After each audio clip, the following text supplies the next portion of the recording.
Tribal and belt and ब्लकनि हाखौ जों 1 इंसिबो होखारनो हानाय नङा। बेयाव जोंहा फुरा जों अबजेक्सन दङ आरो नांगौ जायोबा जोङो बिनि सायाव जों स्ट्रं डिसिसन लागोन। दिनै जोङो एलटमेन्ट जे हा मोननांगौ नियादि मोननांगौ बै हाफ्रा दिनै जाय स्टेट गभर्नमेन्टजों सानफा एफा जुदि एन्जरफोर बादि मोनफा मोनफा जालाङोब्ला बा गुगालाङोब्ला हयथ' जों tribal and block belt and block बे हाया माबोरै थावरिनानै थागोन। मुङा श्री बिजय बसुमतारी, आं अल आसाम ट्राइबेल युथ लीगनि वन अफ द सेक्रेटारि। जोंनि अल आसाम ट्राइबेल युथ लीगआ थांनाय 10 जुन 2022 बे मायथाइयाव दाजादोंमोन। बेहायनो प्रेसिडेन्ट हिसाबै धीरेन नेंथि बिथाङा दायथ' मोनदोंमोन आरो जेनेरेल सेक्रेटारि हिसाबै थिलुक दे।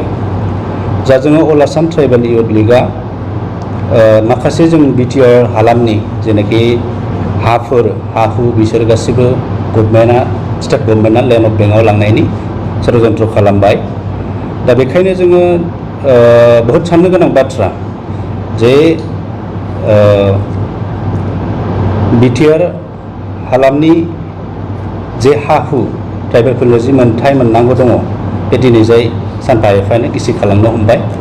ओंखायनो गतिके जों बेहाय दा बुंनो थाङोबा हायानो जोंनि जिउ नङा होमबा, हायानो जोंनि इयुन। बेनिखायनो जों बयबो ट्राइबेल माहारिफ्रा बे हानि मोनथायखौ एसे साननो गोनां सम फैबाय। दा जोङो अल आसाम ट्राइबेल युथ लीगआ बिटिआर पार्टनि अल आसाम ट्राइबेल युथ आन्डार बिटिआर आरो अल आसाम ट्राइबेल संघ आन्डार बिटिआर गासै जों ज' जानानै बाक्सा, उदालगुरि, चिरां, क'क्राझार, बिजिनि, पर्बतझरा, क'क्राझार जों ज'यैनो मोनसे गेट टुगेदार मिट लादों जाहाथे जों बे फैबाय थानाय समाव जों दिनैनि बे हाबाफारियाव फैगौ समाव थाबैनो मान होनो गोनां बिटिआरनि चिफ बा CEM बिथां प्रमद बर'नो मेम'रेन्डाम गाथिगोन। खारन जोङो बिथांखौ जों खावलायो बे मेम'रेन्डामनि गेजेरजों जों खावलायगोन जे जाहाथे बिटिआर पार्टनि जे हा नियादि मोननांगौ दं, दखलाव दं, बैफोर हाखौ थाबैनो जों मावफुंनानै होयो।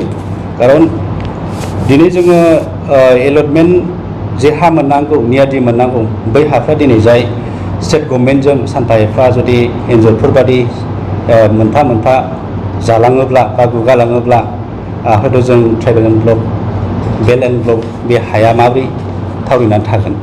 बेनिखायनो जों हायानो जोंनि थाखाय जिउबा जोंथ' जों फुरा नाजानांगोन। जे ओंखायनो जोङो बेखौ खावलायो आरो माखासे समाव जों आगुनि जे सरकार बिथांमोननि जे हाग्रामा सारनि जे BTC सरकारनि समाव माखासे हाफोरा फाथा मोनदोंमोन, नियादि मोनदोंमोन, एलटमेन्ट मोनदोंमोन।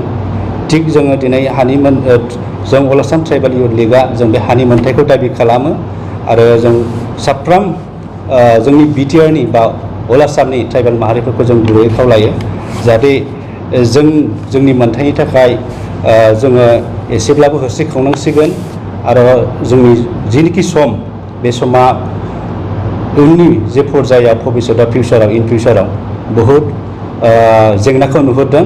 दा ओंखायनो जोङो बेखौ बिनि उनाव जों गोबां हाबाफारिखौ मावलांबाय थागोन। जोङो बेखिनिखौनो जों दिनै बे प्रेस मिटनि गेजेरजों गासै अल आसाम ट्राइबेल माहारि आरो बिटिआरनि ट्राइबेल माहारिफोर बिथांमोननो जों प्रेस मिटनि गेजेरजों मिथिहोनाय जाबाय होननानै खावलायनाय थाबाय। गोजोन्थों। जोंथ' अप'ज खालामो जोंनि अल आसाम ट्राइबेल युथ लीगनिफ्राय जों बेखौ बुंगोन।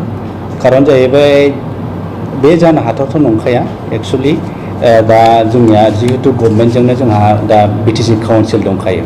बे काउन्सिलनि थानायाव जों माबोरै जाथावथाव बेखौ बयबो साननो हाखायो। दा अनन्त रायआ गावनि माखासे साननाय व्यक्तिजों बुंदों जानो हागौ, खिन्थु जों अल आसाम ट्राइबेल युथ लीगनिफ्राय दा जोङो ट्राइबेल एन्ड बेल्ट एन्ड ब्लकनि हाखौ जों 1 इंसिबो होखारनो हानाय नङा। बेयाव जोंहा फुरा जों अबजेक्सन दङ आरो नांगौ जायोबा जोङो बिनि सायाव जों स्ट्रं डिसिसन लागोन।